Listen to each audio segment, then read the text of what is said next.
This is going to be a discussion about Noah's sin, Genesis 9:18 to 29, and it's sort of lengthy, so it might be a two-parter. It's always shocking and sad when a good man sins. When I hear of a Christian leader who has fallen, my initial response is usually, I can't believe it. How could it happen?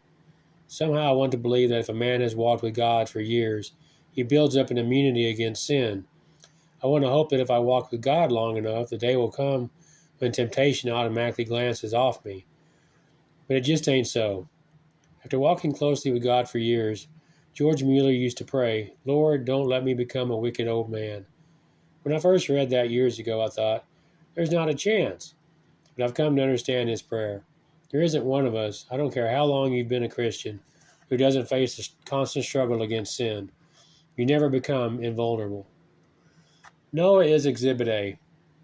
He had walked with God for over 600 years. In a wicked world, Noah stood alone for God. He was the only man on earth whom God saw fit to save from the judgment of the flood. The opportunity to launch a new beginning for the human race stood before him. And what happened? He got drunk and uncovered himself within his tent. Shocking, disgraceful, unbelievable. Is this the same Noah?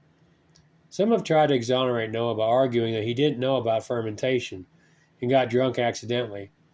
Other explanations have been suggested, but since drunkenness and nakedness are always presented in the Bible in a shameful light, we must conclude that Noah sinned. Noah's sin shows us that 1. Even the most godly are prone to sin. If you condemn Noah, saying to yourself, how could he do that?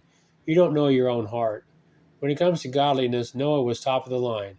He was the most righteous man on the earth before the flood.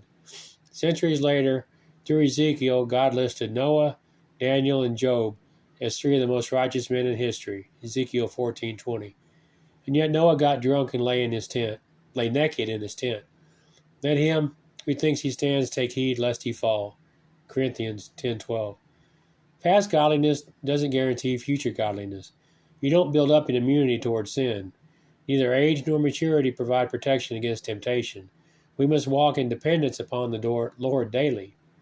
Noah's sin also teaches us that we are often the most vulnerable when the pressure is off. When he was surrounded by wickedness, Noah lived righteously.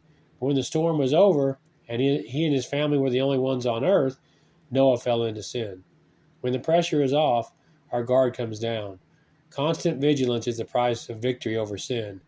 Those who live righteously before God know their own propensity towards sin and live in constant dependence upon the Lord. Ham, Noah's son, saw the nakedness of his father and told his 2 brothers. They carefully covered up their father.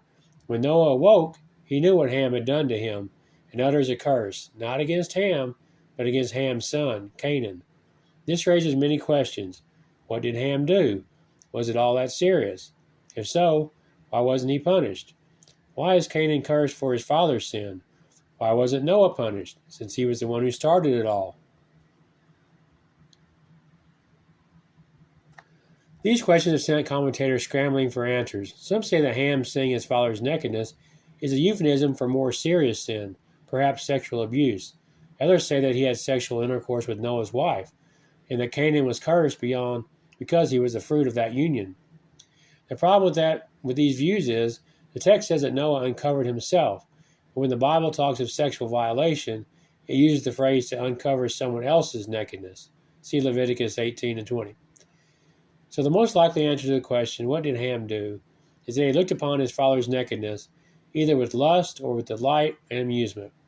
He went and told his brothers, not in a spirit of grief and concern, but with the attitude, hey, do you guys want to see something funny? His flippancy toward his father's nakedness revealed 2 things about Ham. He had no shame and grief towards moral failure, and he disrespected his father, whose honor he was quick to trample on. The text gives great detail of how the other 2 brothers carefully walked backward so as not to gaze on their father's nakedness as they covered him. This accentuates their sensitivity and reverence in contrast to the brazenness of their brother. In our morally loose culture, we're probably more likely to be puzzled by Shem and Japheth's actions than to be shocked by what Ham did. We shrug our shoulders and ask, what's the big deal? So he saw his father's nakedness. It is precisely this reaction that shows us what we need to learn from this text. Amen.